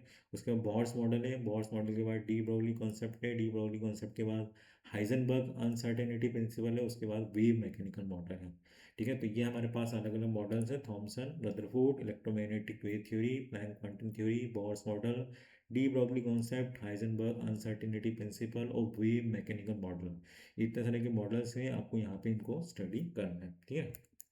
सबसे पहले हम बात करें यहाँ पे एटॉमिक मॉडल में, कि सबसे पहले जो है थॉमसन एटॉमिक मॉडल, ठीक है ना, थॉमसन मॉडल ऑफ एटम, ठीक है ना। सबसे पहले जो थॉमसन मॉडल है बेटा, तो थॉमसन मॉडल क्या है हमारे पास, थॉमसन मॉडल ऑफ एटम जो है उसको प्लम पुडिंग भी बोला गया है, ठीक है ना। प्लम पुडिंग, पुडिंग, ठीक है ना, प्लम पुडिंग, अच्छा यहाँ लिखा हुआ है प्लम पुडिंग, ठीक है ना, रेजिन पुडिंग मॉडल या फिर वाटरमेलन मॉडल बोल गया। तो बेसिकली कुछ है नहीं बेटा इसके अंदर। जैसे कि आपके पास कोई भी, हमारे पास बॉल ले लें, बॉल को काट लेते हैं, उसके अंदर देखते हैं, ठीक है ना। या फिर हम बात करें कि उसके अंदर हमने बोला कि भाई हमारे पास गोल सा कुछ शेप है, स्फीयर, ठीक है, स्फेरिकल शेप है। और स्फेरिकल शेप के अंदर जो है हमारे पास पॉजिटिव चार्ज जो है वो पूरा हर जगह डिस्ट्रीब्यूटेड है, ठीक है ना। ये पॉजिटिव चार्ज को डिफाइन कर रहा है। और जो ये यहाँ पे हमारे पास गोले के अंदर छोटे छोटे माइनस चार्ज, इसको नेगेटिव चार्ज को डिफाइन कर रहा है। यानी कि आपने तरबूज कभी खाया होगा, वाटरमेलन खाया होगा, तरबूज जैसे होता है। तो तरबूज में भी क्या होता है, देखो तरबूज में भी यही होता है कि भाई हमारे पास तरबूज है, तो तरबूज को आपने काटा आधा, तो आधा जैसे ही काटोगे तो तरबूज कटेगा तो सब में बटेगा, ठीक है ना। तो बटेगा तो बट के सर आइए कि भाई जो रेड रेड पार्ट होता है तरबूज के अंदर, वो तरबूज के रेड पार्ट ही के हमारे पास पॉजिटिव चार्ज है। और जिसके अंदर रेजिन्स, यानी कि वाटरमेलन के अंदर जो हमारे पास छोटे छोटे काले काले दाने होते हैं, उसके बीज जो होते हैं, वो बीज को ही क्या बोला गया यहाँ पे, नेगेटिव चार्ज बोला गया, ठीक है ना। क्या बोला गया, जो पॉजिटिव चार्ज है उसी को क्या बोला गया, जनरेट जो पार्ट होता है, ठीक है ना, जो रेड रेड पार्ट होता है तरबूज का, ठीक है ना, वो ये रेड रेड पार्ट है, ये क्या है हमारा रेड रेड पार्ट जो है तरबूज के अंदर, जो रेड पार्ट होता है इसी को क्या बोला गया, पूरा चारों तरफ पॉजिटिव चार्ज फैला हुआ है इस तरह से, चारों तरफ, ठीक है ना। ये पॉजिटिव चार्ज फैला हुआ है इस तरह से, चारों सभी डायरेक्शन में पॉजिटिव चार्ज फैला हुआ है, ठीक है। तो ये पॉजिटिव चार्ज फैला हुआ है, इसी को हम क्या बोल रहे हैं यहाँ पे, कि पॉजिटिव चार्ज है। और जो नेगेटिव चार्ज है, ये जो सीड्स होती है उसी को नेगेटिव चार्ज बोला गया है। ऐसे रेजिन पुडिंग मॉडल भी सेम ही बेटा, जैसे खीर मान लो इसको, या फिर खीर का बोला कि हम, जैसे फॉरेन में क्या होता है, ब्रेड्स वगैरह होती है, ब्रेड्स के ऊपर हमारा चेरी वगैरह लगी रहती है, उसको भी बोल सकते हैं पुडिंग, मतलब एक मीठी कोई खाने की डिश है, ठीक है ना। तो खीर भी मान सकते हैं, जैसे खीर खाते हैं अपन ने। तो क्या हो गया वहाँ पे, तो उसके अंदर क्या हो गया, जैसे दूध वाला पार्ट होगा, चावल वाला पार्ट जो हो गया उसके अंदर वो क्या हो गया, पॉजिटिव पार्ट हो जाएगा, और जो उसके अंदर अपने ड्राई फ्रूट्स डाले हुए हैं वो ड्राई फ्रूट्स क्या हो गए हमारे नेगेटिव चार्ज हो गए। तो नेगेटिव चार्ज क्या हो गया, हमारे ड्राई फ्रूट्स हो गए, और हमारे पास जो खीर हो गया, दूध हो गया, मिल्क हो गया और चावल हो गया हमारे पास, उसी को क्या बोला गया है, पॉजिटिव चार्ज बोला गया। तो इसी को तरह से हमने बोला है इसको पुडिंग मॉडल या फिर वाटरमेलन मॉडल। तो atom is positively charge, atom क्या है, पॉजिटिव चार्ज स्फीयर है in which electrons are embedded into it, उसके अंदर इलेक्ट्रॉन्स क्या है, लगे हुए एम्बेडेड हैं, ठीक है ना।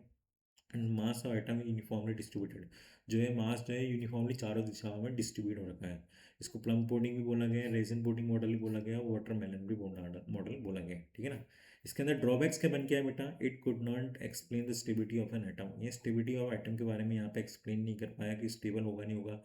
आज की तारीख में तो हमें पता है कि हमारे पास जो पॉजिटिव चार्ज होता है बिल्कुल कहाँ होता है, न्यूक्लियस जो है उसके अंदर पॉजिटिव चार्ज प्रेजेंट होता है, ठीक है ना। और चारों दिशाओं में इलेक्ट्रॉन गोल गोल गोल घूमते रहते हैं। तो यहाँ पे तो ऐसे कुछ बोल ही नहीं, ये तो बोल रहा है कि भैया पॉजिटिव चार्ज है, चारों दिशाओं में फैला हुआ है, और नेगेटिव चार्ज उसके अंदर वो लगे हुए हैं, ठीक है, जैसे बीज लगे होते तरबूज के अंदर, वैसे नेगेटिव चार्ज इसके अंदर लगे हुए हैं। तो ये could not explain stability of atom, stability of atom को यहाँ पे डिफाइन नहीं कर पाया। Mass of the atom is considered to be uniformly spread over the atom. देखो इसने बोला कि चारों दिशाओं में ही हमारा जो मास है एटम का वो चारों दिशाओं में फैला हुआ है, ठीक है। Mass of atom is considered to be uniformly spread over the atom, जो मास जो है किसका, एटम का, वो चारों दिशाओं में फैला हुआ है। ऐसा होता है क्या, आज की तारीख में तो हमें पता है कि भैया जो बीच पॉजिटिव चार्ज होता है, पॉजिटिव चार्ज के अंदर ही क्या होता है, हमारे पास प्रोटॉन और न्यूट्रॉन होते हैं, उसी को हम एटॉमिक मास बोलते हैं, ठीक है। बोलते नहीं बोलते, एटॉमिक मास इसी को बोलते हैं। तो एटॉमिक मास तो कहाँ प्रेजेंट होता है बच्चों, कहाँ प्रेजेंट होता है, mass of proton mass of neutron nucleus के अंदर प्रेजेंट होता है। पर ये क्या बोला, चारों दिशाओं में हमारा मास प्रोटॉन मास और न्यूट्रॉन बिछा हुआ है। It is a static model, उन्होंने ये भी बोला कि स्टैटिक है, रुका हुआ है, ये गोल नहीं घूम रहा। आज के टाइम में पता है कि इलेक्ट्रॉन चारों दिशाओं में घूमते हैं, ठीक है, न्यूक्लियर बीच में प्रेजेंट होता है, ठीक है, उसके अराउंड के घूम रहे होते हैं, हमारे इलेक्ट्रॉन घूम रहे होते हैं। पर ये क्या बोल रहा है, स्टैटिक है, ये रुका हुआ है, यहाँ पे कोई भी मूवमेंट नहीं हो रहा, कुछ भी रोटेशन यहाँ पे नहीं हो रहा है। तो यही हमारे पास क्या होगा, इसके ड्रॉबैक्स क्रिएट होंगे, ठीक है। तो यही था सबसे पहला model, Thompson model of an atom, ठीक है। उसके बाद एक रदरफोर्ड स्कैटरिंग एक्सपेरिमेंट है बेटा, ठीक है ना, सेकंड नंबर का हम बात करें। रदरफोर्ड स्कैटरिंग एक्सपेरिमेंट में क्या बोला गया, तो रदरफोर्ड स्कैटरिंग एक्सपेरिमेंट क्या है बेटा, कि यहाँ पे सोर्स ऑफ अल्फा पार्टिकल लिया गया है, ठीक है ना। यहाँ पे एलिमेंट लिया हुआ है अरे, ठीक है ना, अल्फा पार्टिकल्स लिया गया है यहाँ पे साथ में, अल्फा पार्टिकल्स निकल रहे हैं यहाँ से, सॉरी, ठीक है ना। तो यहाँ पे हमारे पास एक ऐसे बोलो कि ये लीड का बॉक्स होता है, लीड का बॉक्स है, ठीक है ना। लीड की प्लेट भी लगी रखी है यहाँ पे, हमारे पास दिख रहा है लीड की प्लेट्स हैं, ठीक है, लीड की प्लेट्स लगी हुई है, लिखा हुआ है लीड प्लेट्स। और यहाँ पे हमारे पास source of alpha particle source ले रखा है, ठीक है ना। अब जैसे अल्फा पार्टिकल क्या हमारे बोला था हमने, अल्फा पार्टिकल क्या हीलियम होता है, हीलियम ही अल्फा पार्टिकल बोलते हैं, इसको डबली आयनाइज हीलियम पार्टिकल बोल सकते हैं, यानी कि हीलियम के ऊपर +2 चार्ज, ठीक है ना, उसी को हम बोल सकते हैं यहाँ पे क्या, हमारा अल्फा पार्टिकल। जैसे कि हमने यहाँ पे सोर्स अल्फा पार्टिकल एक रेडियो एक्टिव एलिमेंट किया, रेडियो एक्टिव एलिमेंट से हमारे पास क्या हुआ, रेडियो एक्टिव एलिमेंट से अल्फा पार्टिकल निकले, तो अल्फा पार्टिकल निकले सीधे स्ट्रेट चले जाए वो, ठीक है ना। तो इसलिए हमने वहाँ पे लीड की स्लिट लगा रखी कि भैया कुछ भी अलग पार्टिकल निकले तो इसी के अंदर एब्जॉर्ब हो जाए, इधर उधर भागे नहीं। और जैसे गए वो जाके टकराए, तो यहाँ पे हमने गोल्ड की फॉइल लगा रखी थी, ठीक है ना। तो थिन गोल्ड फॉइल लगा रखी है, ठीक है ना, थिन गोल्ड फॉइल लगा रखी है, उसकी जो मोटाई थी, ठीक है ना, ब्रेड जो थी कितनी थी, 0.000004 सेंटीमीटर के नियर थी, ठीक है ना। इतनी उन्होंने ब्रेड लिखी थी, यानी कि बहुत ज़्यादा पतली, यानी कि बहुत ज़्यादा पतली स्लिट ले रखी है। क्या हो रहा है, अल्फा पार्टिकल यहाँ पे हमारा लीड का बॉक्स है, लीड के बॉक्स के अंदर हमारे पास अल्फा पार्टिकल है, अल्फा पार्टिकल है। यहाँ पे हमारे पास क्या है कि गोल्ड की फॉइल है, गोल्ड की फॉइल की जो ब्रेड है, मोटाई जो है कितनी है, 0.00004 सेंटीमीटर, यानी कि बहुत पतली है। तो ये एक्सपेरिमेंट बड़े नाजुक हुआ करते थे, बहुत मतलब बहुत अमीर थे रदरफोर्ड साहब, ठीक है ना, खूब पैसा वाला आदमी थे। तो पैसा वाला आदमी तो इस तरह के एक्सपेरिमेंट कर सकते हैं भाई। उसमें उन्होंने देखो कितनी गोल्ड की जो प्राइस है अभी, आप कितनी हाई हो रखी है, पहली बात तो, ठीक है ना, कितना 1.5 लाख हो रखा है, 163 हो रखा है आज गोल्ड का भाव, ठीक है।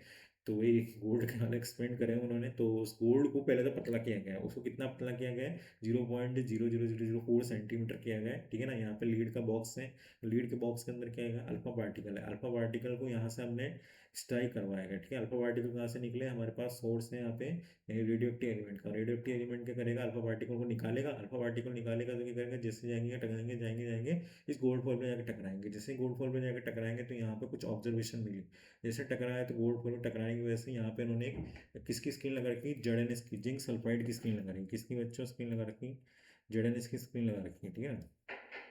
किसकी स्क्रीन लगा रखी है? जिंक सल्फाइड की स्क्रीन लगा रखी है यहाँ पे, ठीक है। ये जिंक सल्फाइड की स्क्रीन है, ये जिंक सल्फाइड की स्क्रीन है, तो यहाँ पे पूरा का पूरा जिंक सल्फाइड की स्क्रीन ने रोटेशन कर रखा है, ठीक है ना। तो जिंक सल्फाइड की स्क्रीन पे जैसे जाके क्या हुआ यहाँ पे अल्फा पार्टिकल आके टकरा है, तो सीधे बहुत सारे पार्टिकल्स क्या हो गए बेटा, सीधे के सीधे स्ट्रेट चले गए, ठीक है ना। तो इसमें से बोला गया कि 90% जो था अल्फा पार्टिकल क्या हो गए, वो सीधे स्ट्रेट चले गए, ठीक है ना।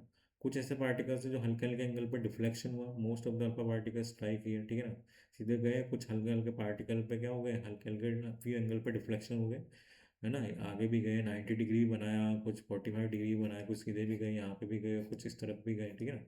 इस तरह से देखने को मिली। और कुछ ऐसा भी था कि 20,000 में से एक जो था वापस से बैक आ गया, बैक मार गया। तो यहाँ पे हमारे पास कुछ ऑब्जर्वेशन यहाँ से उसी के बेसिस पे निकाले में, ये आप 9th क्लास के अंदर भी पढ़ा हुआ रदरफोर्ड स्कैटरिंग एक्सपेरिमेंट, ठीक है। तो क्या है भाई, भाई गोल्ड फॉइल बहुत ज़्यादा पतली कर दी थी, बहुत ज़्यादा पतली कर दी थी, तो कुछ इस तरह का उसके अंदर सिनेरियो बन रहा होगा बेटा, ठीक है ना। जो boss most of the particle जो थे आपके, वो क्या हो रहे थे, सीधे स्ट्रेट जा रहे थे। तो ये देखो, ये हमारे पास दिख रहा है, तो ये क्या दिख रहा है, बिल्कुल स्ट्रेट निकल के जा रहे हैं, ठीक है ना। ये जो पार्टिकल है ये स्ट्रेट जा रहे हैं, ये देखो यहाँ पहुँच गए, सीधे के सीधे चले गए, ये सीधे चले गए, तो 90% तो सीधे के स्ट्रेट चले गए थे। कुछ हल्के एंगल पर डिफ्लेक्शन हो गए, तो ये देखो, ये 45 डिग्री के ऊपर कुछ ना कुछ डिफ्लेक्शन देखने को मिल रहा है। और ऐसा भी था कि 20,000 रेस मारी गई, तो 20,000 में से एक रिपेल बैक भी मार गई, उसको पॉजिटिव चार्ज था बीच में प्रेजेंट, तो उस पर जाकर बीचों बीच जाकर टकराया, तो न्यूक्लियस बोला गया उसको बाद में, ठीक है। तो उस पर जैसे जाके टकराया, तो उस पर जैसे टकराने की वजह से क्या हुआ, वापस से ये रिपेल बैक मार गया, ठीक है ना। तो इसको क्या बोला गया, न्यूक्लियस बोला गया, ठीक है। तो ये अल्फा पार्टिकल्स थे, ठीक है, समझ गए। तो भाई इसको बेसिकली आप ऐसे समझ सकते हो, नॉर्मल लाइफ के अंदर जैसे कि आपने एक दीवार है, दीवार ये पेपर ले रखा है, पेपर के अंदर आपने, हमारे पास गुलेर है, ठीक है ना, आपके पास गुलेर थी ना, चलाइए बचपन में, पता नहीं आज के बच्चों को पता नहीं पता, ठीक है ना। गुलेर जो होती है, दो लकड़ी ले लो या फिर कोई दो आयरन की रोड ले लो, उसके बीच में एक रबड़ ले लो, और इस तरह हाथ में भी लगा के भेज सकते हो। तो हमने क्या करना, निशाना साधा है उसके ऊपर, अल्फा पार्टिकल का निशाना साध रहे हैं उसके ऊपर। जैसे निशाना साधेंगे किसके ऊपर, हमारी गोल्ड फॉइल के ऊपर, तो गोल्ड फॉइल के ऊपर निशाना साधा है किसका, अल्फा पार्टिकल का। तो अल्फा पार्टिकल जैसे जाकर टकराए, तो जैसे टकराए तो most of the alpha particle सीधे स्ट्रेट निकल गए। कुछ हल्के हल्के एंगल पर डिफ्लेक्शन हो गए, कुछ हल्के एंगल पर डिफ्लेक्शन होने के बाद कुछ ऐसे भी था, 20,000 में से एक ऐसा भी था जो वापस से रिपेल बैक मार गया। तो बेसिकली यहाँ पे क्या देखा गया कि भैया most of the part of the atom क्या है, एम्प्टी है, most of the part of the atom is empty, ठीक है ना। तो जिस वजह से क्या होगा, बहुत सारे पार्टिकल्स जो है वो स्ट्रेट निकल गए, सीधे के सीधे, ठीक है। दूसरा क्या बोला कि भाई इसके अंदर पॉजिटिव चार्ज पार्टिकल है, तो जैसे पॉजिटिव चार्ज के पास आए, तो भाई हीलियम क्या है, हीलियम के पास 2 चार्ज आया ना, हीलियम, ठीक है ना। अल्फा पार्टिकल क्या है बेटा, अल्फा पार्टिकल हमारे पास जो है हीलियम है, उसके ऊपर +2 चार्ज है, तो ये भी पॉजिटिव चार्ज है। और न्यूक्लियस भी क्या है हमारे पास, पॉजिटिव चार्ज है। तो पॉजिटिव पॉजिटिव एक दूसरे के आसपास आएंगे तो क्या होंगे, स्ट्राइक होंगे, स्ट्राइक होंगे तो क्या होगा, डिफ्लेक्शन मारेंगे, तो डिफ्लेक्शन मारने की वजह से क्या होगा, ये इधर के उधर भग गए, ठीक है ना। यहाँ पे हल्के हल्के एंगल पे डिफ्लेक्शन मारेंगे, ठीक है। और जैसे बिल्कुल बीचों बीच जो आगे टकराया वो डिफ्लेक्शन, वो बीचों बीच आने की वजह से क्या होगा, वापस से रिपेल बैक मार गए। तो यहाँ पे हमारे पास most of the particle nearly 99% तक जैसा हुआ था कि 99% से स्ट्रेट हो गए विदाउट एनी डिफ्लेक्शन, यानी कि 99% से 99.9% तक वो क्या हो गए, सीधे के सीधे स्ट्रेट चले गए। Few alpha particle got deflected through small angles, कुछ ऐसे थे जो बॉल हल्के एंगल पर डिफ्लेक्ट हुए, जो उसके नियरली सेम पास है। Very alpha particle are deflected through large angle and almost 1 in 20,000 rebound back, deflection of 180 degree. यानी क्या बोल रहा है ये कि भाई पहला पॉइंट तो बोला कि 99.9% सीधे स्ट्रेट चले गए। कुछ ऐसा भी था जो क्या हुआ उसके अंदर 99.9% के बाद कुछ भी बच गए होंगे, थोड़े बहुत लोग बच गए परसेंटेज में, वो हल्के हल्के एंगल्स पे डिफ्लेक्ट हुए, कुछ लार्ज एंगल पर भी डिफ्लेक्ट हुए। और थर्ड पॉइंट जो बोल रहे हैं यहाँ पे, थर्ड पॉइंट बोल रहा है कि 20,000 रेस को हमने यहाँ पे मारा गया है, यानी कि 20,000 बार बुलेट को मारा गया है। तो एक पॉइंट ऐसा भी हुआ होगा कि बिल्कुल बीचों बीच जाके टकराया है न्यूक्लियस से, और हीलियम का है पॉजिटिव चार्ज और न्यूक्लियस भी क्या है, पॉजिटिव चार्ज, दोनों ही पॉजिटिव चार्ज होने की वजह से इस पे ऊपर टकराए होंगे, टकराने की वजह से वापस से वो रिपेल बैक मार गया, वापस से 180 डिग्री से वापस से आ गया, ठीक है, रिपेल बैक मार गया, ठीक है। तो कुछ यहाँ पे हमारे पास ऑब्जर्वेशन देखने को मिली है, ठीक है। Following conclusion were drawn from above observation, since most of the particle went straight through the metal foil undeflected, ठीक है ना। मोस्ट ऑफ द जो है स्ट्रेट पार्टिकल वो स्ट्रेट निकल गए थे मेटल फॉइल से अनडिफ्लेक्टेड होके।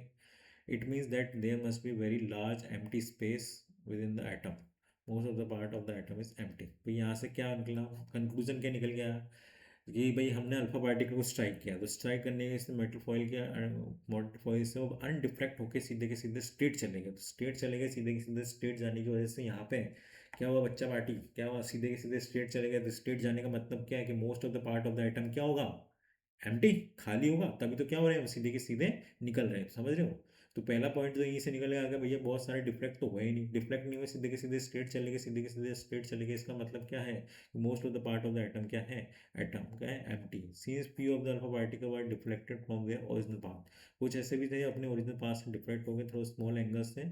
It was concluded that whole of the positive charge is concentrated in a very small region known as nucleus present at the center of the atom। क्या बोला कि इन्होंने कि भैया इन्होंने बोला कि कुछ ऐसे भी थे फ्यू अल्फा पार्टिकल जो डिफ्लेक्ट हुए हल्के हल्के ओरिजिनल अपने ओरिजिनल पास से, ठीक है ना, स्मॉल एंगल्स पे। इसका मतलब क्या कंक्लूजन निकला है कि बीच में कुछ ना कुछ पॉजिटिव कंसनट्रेटेड पार्टिकल प्रेजेंट है, ठीक है, स्मॉल रीजन के अंदर, छोटे रीजन के अंदर, उसी को न्यूक्लियस बोला गया है। वो सेंटर ऑफ द एटम, बिल्कुल सेंटर के बीचों बीच, एटम के सेंटर में बीचों बीच प्रेजेंट है।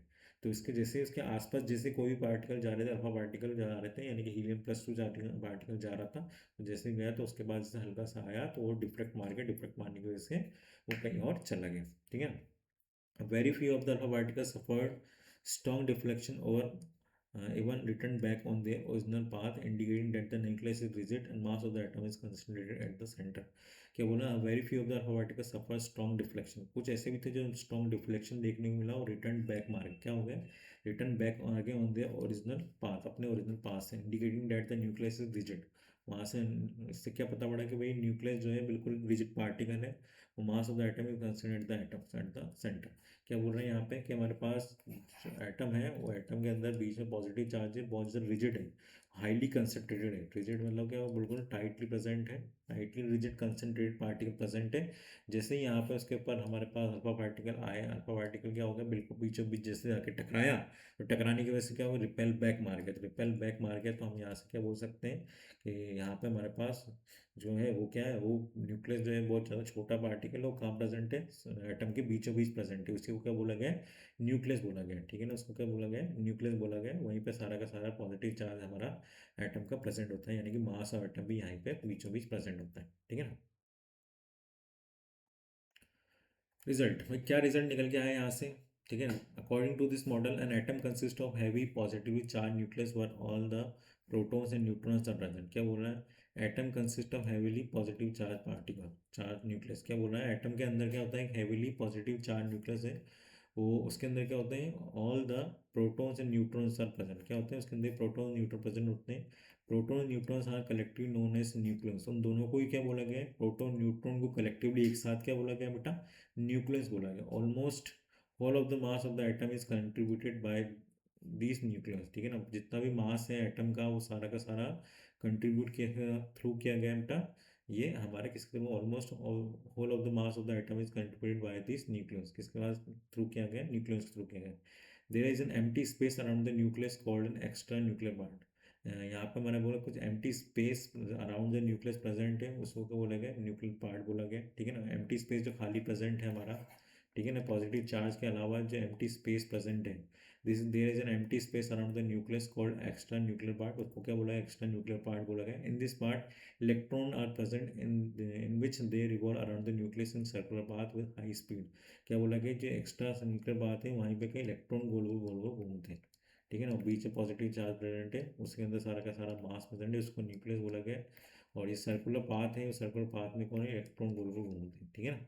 एक्स्ट्रा न्यूक्लियस पार्ट जो है उसके अंदर क्या होता है, इलेक्ट्रॉन गोल गोल वहाँ पे घूमते हैं। Rutherford propose model of the atom also known as planetary model. इसको उन्होंने बोला, जो रदरफोर्ड ने जो एटम ये मॉडल बताया गया, उसको प्लानिटरी मॉडल भी इसका नाम दिया गया है, ठीक है ना। ठीक है, तो यहाँ तक आप समझ गए होंगे, रिजल्ट निकल के आया, ठीक है। तो हमारे पास यहाँ पे पता पड़ गया हमें पूरा कि भाई किस तरह से एक्सपेरिमेंट चल रहा था रिपोर्ट का, किस तरह से बम्बार्टमेंट किया गया, बम्बार्टमेंट होने के बाद जिंक सल्फाइड एक्सचेंज पे क्या हुआ, यहाँ पे ग्लो आया, तो ग्लो होने की वजह से यहाँ पे हमारे पास पॉइंट्स निकल के आए। ये पॉइंट्स देख लिए हमने, 99% सीधे निकल गए, कुछ हल्के हल्के से डिफेक्ट हो गए, कुछ 20,000 में से एक रिपेल बैक मार गया। इससे क्या हुआ कि भैया most of the part atom क्या है, एम्प्टी है, बीच में कुछ ना कुछ न्यूक्लियर प्लस प्रेजेंट है, ठीक है ना। सेंटर ऑफ द एटम, उसी के अंदर सारा का सारा मास प्रेजेंट है। थर्ड पॉइंट क्या समझाया कि भैया very few alpha particles suffered strong deflection, यहाँ पे स्ट्रॉन्ग डिफ्लेक्शन हुआ, रिटर्न बैक मार गया अपने ओरिजिनल पास से, ठीक है ना।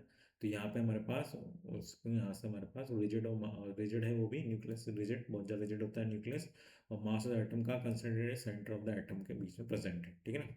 यहाँ हमारे पास कुछ पॉइंट्स निकल के यहाँ से आए, कुछ रिजल्ट भी निकल गया है। रिजल्ट निकालने हमने बोल दिया कि भैया एटम के जो है कंसिस्ट करता है हैवीली पॉजिटिव न्यूक्लियस, जहाँ पे electron sorry proton neutron present होते हैं, उसको हमने क्या बोला गया, न्यूक्लियन बोला गया एक साथ। इसके अंदर क्या होता है, पूरा का पूरा मास प्रेजेंट होता है, ठीक है ना, हमारे एटम का। सेकंड पॉइंट यहाँ से निकला क्या आया कि हमारे पास जो एटम है, एटम के अंदर जो एम्प्टी स्पेस होता है जो न्यूक्लियस के अलावा, उसको बोल रहे हैं एक्स्ट्रा न्यूक्लियर पार्ट, ठीक है ना। वहाँ पे क्या हमारे इलेक्ट्रॉन गोल गोल घूमते हैं, ठीक है। इससे रदरफोर्ड पोलैरिटी मॉडल भी बोला गया है, ठीक है ना। फोर्थ पॉइंट क्या बोला है, the volume of the nucleus is very small. जो हमारे पास वॉल्यूम बोला गया है वो क्या बोला है, वो बहुत स्मॉल किया गया है। क्या बोल रहा है बेटा यहाँ से कि हमारे पास the volume of the nucleus is very small. जो वॉल्यूम है हमारे पास न्यूक्लियस का वो बहुत ज़्यादा स्मॉल है, ठीक है ना। Is only a minute fraction of the total volume of the atom, ठीक है ना। यानी कि बोला ऐसा जाता है बेटा कि हमारे पास अगर एटम है तो एटम के बीच में हमारे पास जो न्यूक्लियस प्रेजेंट है वो न्यूक्लियस इतना ज़्यादा छोटा है, जैसे कि क्रिकेट का स्टेडियम है, क्रिकेट के स्टेडियम में हमने यहाँ पे हमारे पास हमारी बॉल को रख दिया।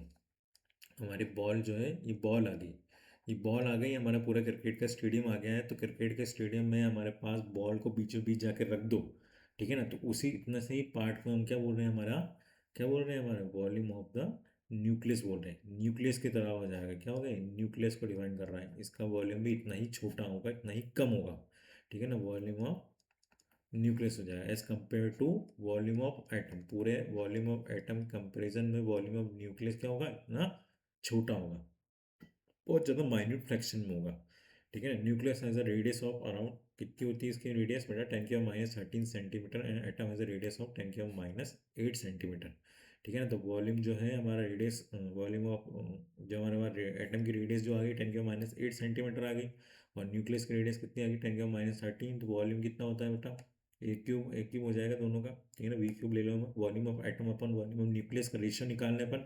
तो वॉल्यूम ऑफ एटम कितना है 10⁻8 का क्यूब, और यहाँ पे हमारा वॉल्यूम न्यूक्लियस कितना है हमारा 10⁻13 सेंटीमीटर। इन दोनों को हम क्यूब करेंगे तो हमारे पास जो सॉल्व होगा आंसर वो कितना आ जाएगा, इन दोनों का रेशियो 10⁻15, कितना आ जाएगा 10⁻15 आ जाएगा, ठीक है ना। तो यहाँ से निकल के आ रहा है कि volume of atom upon volume of the nucleus, ठीक है। तो ये ऑलरेडी उन्होंने निकाल रखा है, अपन ने नहीं निकाला, उन्होंने ऑलरेडी डिफाइन कर रखा है, उसी के बेसिस पे यहाँ पे हमने निकाला हुआ है, ठीक है ना। फिफ्थ पॉइंट क्या बोल रहा है, the radius of a nucleus is directly proportion to the cube root of the number of the nucleus mass number. तो एक हमारे पास radius of the nucleus formula निकाल रखा है बेटा, डिफाइन कर रखा है already. R is directly radius of nucleus directly proportional to atomic mass की पावर 1/3। तो जैसे हम प्रोपोर्शनली साइन का हटाएंगे तो कॉन्स्टेंट आ जाएगा आर नॉट, तो R equals to R naught A की पावर 1/3। आर क्या हो गया, रेडियस ऑफ न्यूक्लियस हो गया, आर नॉट क्या हमारे पास कांस्टेंट हो गया, ठीक है ना। और ये क्या हो गया, एटॉमिक मास नंबर हो गया, ठीक है। तो हमारे पास आर नॉट की जो वैल्यू 1.33 इंटू 10⁻13, ठीक है ना, इतनी होती है 1.33 इंटू 10⁻13। देखो पूरा सेम 1.33, और यहाँ पे भी कितना 10⁻13, ठीक है ना। ये भी 1.33, ये भी कितना 10⁻13, ठीक है। ये कांस्टेंट है। ये क्या हो गया, मास नंबर हो गया, मास नंबर मतलब क्या हो गया, प्रोटॉन और न्यूट्रॉन, ठीक है ना। आर क्या हो गया, रेडियस ऑफ द न्यूक्लियस, ये देखिए आर क्या हो गया, रेडियस ऑफ द न्यूक्लियस हो गया। तो आर का फॉर्मूला क्या हो गया, R equals to 1.33 into 10⁻13 into A की पावर 1/3 सेंटीमीटर, इसके बराबर हो जाएगा फॉर्मूला के बेसिस पे, ठीक है ना। तो यहाँ पे हमारे पास कैलकुलेट करनी है रेडियस ऑफ एल्यूमिनियम, तो भाई हमारे पास फॉर्मूला है R equals to R naught A की पावर 1/3। तो आर 1.33 इंटू 10⁻13, ए क्या होगा, एटॉमिक मास कितना होता है एल्यूमिनियम का बेटा, एल्यूमिनियम का एटॉमिक मास 27 ऑलरेडी दे रखा है, तो हम क्या लिख देंगे यहाँ पे 27 लिख देंगे, 27 की पावर 1/3। तो आर इक्वल्स टू 1.33 इंटू 10⁻13, इसको हम 27 को 3 की पावर 3 लिख दें, और ये 1/3, ये 3 से 3 खा जाएगा, तो ये कितना हो जाएगा 1.33 इंटू 10⁻13 इंटू 3, इससे मल्टीप्लाई कर देंगे तो कितना हो जाएगा, ये 3 इंटू 3 करोगे 3.33 है, तो कितना आ जाएगा लमसम 4 के लमसम आ जाएगा, ठीक है ना। तो इसको हम 4 इंटू 10⁻13 सेंटीमीटर बोल दें, तो ये हमारा कुछ आंसर आ जाएगा, ठीक है ना। तो ये आ गया 3.99 इंटू 10⁻13 सेंटीमीटर, ये हमारे पास आंसर आ गया। ठीक है, 3.99 इंटू 10⁻13 सेंटीमीटर। ठीक है। Prove that the density of nucleus is independent of the element which we are taking. ठीक है ना, तो प्रूव करके बताना आपको डेंसिटी ऑफ न्यूक्लियस के इंडिपेंडेंट है किसके, डेंसिटी ऑफ न्यूक्लियस जो होती है इंडिपेंडेंट होती है किसके, element which you are taking. कोई सा भी एलिमेंट ले रहे हो तो वहाँ पे डेंसिटी जो है वो इंडिपेंडेंट है किसके ऊपर, एलिमेंट पर डिपेंड नहीं करती। ठीक है। तो बेसिकली आपके पास 1 मिनट का टाइम है, आप उसको सॉल्व करिए, समझिए। डेंसिटी का फॉर्मूला क्या होता है, density equals to mass upon volume होता है। Density equals to mass, mass किसका हो जाएगा, एटम के मास के बराबर हो जाएगा। एटम के मास को ले लेते हैं और हमारे पास ए ले लिया, उसको ए लिख लेते हैं सिर्फ। ठीक है ना। वॉल्यूम क्या हो जाएगा हमारे पास, वॉल्यूम ले लेंगे अपन 4/3 pi R cube, 4/3 pi R cube. ठीक है ना। D equals to A atomic mass 4/3 pi R जो हो गया हमारे पास, अभी फॉर्मूला लिखा है हमने, R0 ए 1/3 और ये हो जाएगा 1 ए 3, ये 3 से 3 कैंसिल आउट हो जाएगा। तो डी इक्वल्स टू यहाँ पे हमारे पास ए, यह आ जाएगा 4/3, यह आ जाएगा पाई, यह आ जाएगा R0 की पावर 3, इस पे कैंसिल हुआ है सिर्फ, और यह आ जाएगा ए। तो ए से ये ए भी चला गया, तो हमारे पास क्या रहेगा सिर्फ D equals to 1/4/3 pi R naught cube. यहाँ पे R0 क्यूब कांस्टेंट है, 4/3 पाई किसी पर डिपेंड नहीं करता, तो ये इंडिपेंडेंट हो गया।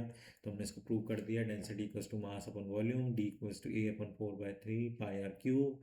यहाँ पे हमने वैल्यू रख दी, वैल्यू रख देंगे हमारे पास ये होगा, तो डी कांस्टेंट आ गया, कुछ भी वैल्यू ऐसी नहीं है यहाँ पे जो डिपेंड कर जाए कुछ भी चेंज करने पे। ठीक है ना, किसको कोई चेंज करने के लिए बचा ही नहीं, तो डेंसिटी क्या होगी, इंडिपेंडेंट होती है। ठीक है ना, एलिमेंट डिपेंड नहीं करती।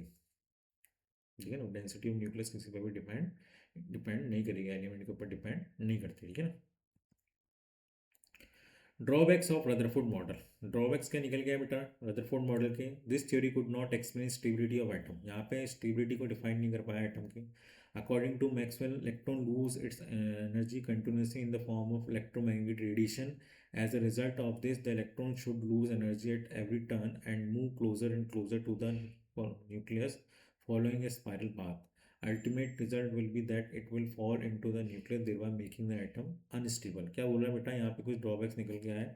ये छोरी ये जो छोरी नहीं, ये जो थ्योरी है वो थ्योरी कहती है बेटा कि this theory could not explain stability of atom, stability of atom को डिफाइन नहीं कर पा रहा था। अकॉर्डिंग टू मैक्सवेल जो है, Maxwell electron lose its energy continuous in the form of electromagnetic radiation. क्या बोल रहा है बेटा कि हमारे पास जो न्यूक्लियस है वो न्यूक्लियस हमारे पास प्रेजेंट है, उस न्यूक्लियस के अंदर क्या हो रहा है, इलेक्ट्रॉन गोल गोल गोल घूम रहे हैं। ठीक है, इलेक्ट्रॉन गोल गोल घूम रहे हैं यहाँ पर, तो इलेक्ट्रॉन गोल घूम रहे हैं यहाँ पर, तो क्या कर रहा है कि जैसे जैसे इलेक्ट्रॉन गोल गोल घूमता है तो मैक्सवेल थ्योरी के अकॉर्डिंग बोलता है कि आप जब इलेक्ट्रॉन गोल गोल घुमाते हो तो इलेक्ट्रॉन अपनी एनर्जी लूज करता है वहाँ पे, हर बार एक रोटेशन करेगा तो अपनी एनर्जी का लॉस करेगा, तो एनर्जी को लॉस करेगा तो एक पॉइंट ऐसा आएगा कि गोल गोल घूमने के बाद वो बिल्कुल न्यूक्लियस में जाकर टकरा जाएगा। पर न्यूक्लियस के पास इलेक्ट्रॉन जाकर टकरा गया तो भैया एटम ही नहीं बनेगा कुछ। ठीक है ना, वो खत्म ही हो जाएगा पूरा का पूरा कॉन्सेप्ट ही। तो खत्म ही हुआ तो एटम ही पूरा कुछ बना ही नहीं, एटम नहीं बना तो कुछ जो आप पेन देख रहे हो, ये पेन कॉपी में टी शर्ट, ठीक है, मैं तो नहीं, आप भी नहीं, ये कुछ भी जो पार्टिकल बने हुए हैं यहाँ पे जितनी भी सब चीज़ें हैं वो सारी की सारी किससे चीज़ें मिलकर बनी है, वो सारी की सारी चीज़ें बनी है एटम से मिलकर बनी है। तो बेसिकली हम यहाँ पे बात करें कि हम यहाँ पे क्या बोल रहे हैं कि भैया this theory could not explain stability of atom, stability of atom को यहाँ पे एक्सप्लेन नहीं कर पाया। According to Maxwell, electron lose its energy continuously in the form of electromagnetic radiation. क्या बोल रहा है कि यहाँ पे जो इलेक्ट्रॉन है जैसे जैसे रोटेशन कर रहा है वो अपनी इलेक्ट्रोमैग्नेटिक रेडिएशन की फॉर्म में एनर्जी को लूज कर रहा है। As a result of this, the electron should lose energy at every turn, हर रोटेशन के बाद इलेक्ट्रॉन अपनी एनर्जी को लूज कर रहा है। Move closer and closer to the nucleus following spiral path, धीरे धीरे धीरे धीरे क्लोजर आता जाएगा स्पाइरल पाथ के। द अल्टीमेट रिजल्ट क्या होगा, will be that fall into the nucleus, nucleus में जाकर टकरा जाएगा, thereby making the atom unstable, वो एटम को कर देगा अनस्टेबल कर देगा। यानी कि आपने देखा होगा भाई अभी यार संक्रांति है, पतंग उड़ाते होंगे आपने, ठीक है ना, तो भाई हमने हमारे ज़माने में तो किया हुआ है, मतलब कि हम जब पाव पतंग उड़ाते थे, अब तो पतंग उड़ना भी कम हो गई है, ठीक है ना। तो भाई ऐसा करते थे भाई, अगर कहीं अगल बगल की छत में पतंग वतंग आ जाए, ठीक है ना, और जहाँ हम जा नहीं सकते कूद खदांग के, हम उसको लेके नहीं आ सकते, तो हम क्या करते थे भाई, हम क्या करते थे, एक तो धागा, जिसमें अपने पास मंजा है, धागा है, ठीक है ना, जिससे हम उड़ा रहे हैं, ठीक है ना, उस धागे को क्या करेंगे, उस धागे पे हमने एक एंड पे क्या बांध दिया, एक एंड पे हम पत्थर बांध दिया, ठीक है ना, पत्थर को बांध देते हैं और उस धागे को हम लेते हैं, ठीक है ना, तो घुमाते हैं इसको, गोल गोल घुमाओगे इसको, तो धागे को घुमाओगे एक तरफ क्या लग रहा है, पत्थर लग रहा है, ठीक है ना। गोल गोल घुमा रहे हो तो गोल गोल घुमा रहे हो तो गोल गोल घूमेगा वो, ठीक है ना। तो गोल गोल घूमेगा तो बेटा वो क्या करेगा, स्पाइरल पाथ फॉलो करने लग जाएगा, ठीक है ना। जैसे जैसे घुमाओगे स्पाइरल पाथ घूमना स्टार्ट हो जाएगा, स्पाइरल पाथ घूमने लग गया। तो होगा क्या, यहाँ से स्पाइरल पाथ फॉलो करने की वजह से यहाँ पे हुआ क्या बेटा, कि जैसे जैसे उसको स्पाइरल करना आप बंद कर दोगे, आप अपने हाथ को रोक लोगे, तो अपने हाथ को रोक लोगे तो क्या हो जाएगा, उसका स्पाइरल करना क्या हो जाएगा, धीरे धीरे धीरे धीरे वो अपनी एनर्जी का लूज करने लग जाएगा, लॉस करने लग जाएगा। एनर्जी का लॉस करते करते करते करते एक पॉइंट ऐसा आएगा कि इलेक्ट्रॉन किस में आके टकरा जाएगा, इलेक्ट्रॉन आके हमारी बॉडी को आके टच कर जाएगा, तो हमारी बॉडी को टच कर जाएगा तो क्या बोले हम यहाँ पे, भाई एक ऐसा पॉइंट भी आता है जब इलेक्ट्रॉन को आप गोल गोल घुमाओगे, गोल गोल घुमाओगे तो क्या होगा यहाँ पे, इलेक्ट्रॉन अपनी एनर्जी का लॉस करता है। इलेक्ट्रॉन को लॉस करने की वजह से क्या हो जाएगा, यहाँ पे भी ये बोल रहा है कि जैसे जैसे आप इलेक्ट्रॉन घुमा रहे हो, गोल गोल घूम रहा है न्यूक्लियस के अराउंड, घूमते घूमते घूमते एक ऐसा पॉइंट आएगा कि अपनी एनर्जी पूरी खत्म कर देगा, पूरी खत्म होने के बाद वो इलेक्ट्रॉन का क्या टकरा जाएगा, न्यूक्लियस में टकरा जाएगा, ठीक है ना। तो वहाँ पर पूरा एटम क्या हो जाएगा, अनस्टेबल हो जाएगा। तो ऐसा तो हो नहीं सकता, अगर ऐसा स्टेबल होगा नहीं, एटम स्टेबल नहीं हो पाएगा तो यहाँ पे कुछ ही मॉडल क्रिएट नहीं हो पाएगा, ठीक है ना। तो यहाँ से हम यहाँ पे बोल सकते हैं इस थ्योरी को हम यहाँ पे डिफाइन ड्रॉबैक बन गया यहाँ पे, क्योंकि यहाँ पे एटम का जो स्ट्रक्चर था रदरफोर्ड ने यहाँ पे एक्सप्लेन नहीं कर पाया था उसको कि भैया एटम जो है इस तरह से गोल घूम रहा है न्यूक्लियस के अराउंड, तो इस तरह से अगर टकराएगा तो पूरा का पूरा खत्म हो जाएगा मामला, ठीक है ना। If the electron lose energy continuously, observed spectrum should be continuous, but the actual observed spectrum consist of well-defined lines of definite frequencies. Hence, the loss of energy by electron is not continuous in an atom. यहाँ पे क्या बोल रहा है बेटा, एक hydrogen spectrum को पढ़ाया जाता है यहाँ पे, अभी वाला आया नहीं हो, ठीक है। तो if the electron lose energy continuously, बोला अगर इलेक्ट्रॉन अपनी एनर्जी कंटिन्यूसली लूज करता जाएगा तो ऑब्जर्व स्पेक्ट्रम, वहाँ पे एक स्पेक्ट्रम निकलेगा, आगे हम पढ़ेंगे स्पेक्ट्रम क्या होता है, ठीक है ना। तो स्पेक्ट्रम देखने को मिलेगा कंटिन्यूस बाय एक्चुअल ऑब्जर्व, जब हमने देखा कि वहाँ पे जो स्पेक्ट्रम ऑब्जर्व होगा वो एक्चुअल में वेल डिफाइंड फ्रिक्वेंसीज पे होगा, ठीक है ना। वहाँ पे कुछ रेज निकल के आएगी, different different step by step समझ में आएगा कि भाई किस तरह से स्पेक्ट्रम को हम पढ़ेंगे ना, तो डिफरेंट फ्रिक्वेंसीज पे अलग अलग स्पेक्ट्रम क्रिएट्स होते हैं, ठीक है ना। वहाँ पे वो अ, उसको हम नाम दे रखा है आगे चल के, ठीक है ना, अलग अलग नाम दे रखे हैं स्पेक्ट्रम्स के, कंटिन्यूस स्पेक्ट्रम, डिसकंटिन्यूस स्पेक्ट्रम, ठीक है, लाइन स्पेक्ट्रम हो गया, बैंड स्पेक्ट्रम हो गया, ठीक है ना। तो स्पेक्ट्रम जब पढ़ेंगे हम वहाँ पे उसको समझते हैं कि क्या होता है, ठीक है, डिफरेंट फ्रिक्वेंसी में डिफरेंट तरह से ही काम करने वाला है वहाँ पे, ठीक है। चलिए एक मिनट पानी पी लिया जाए।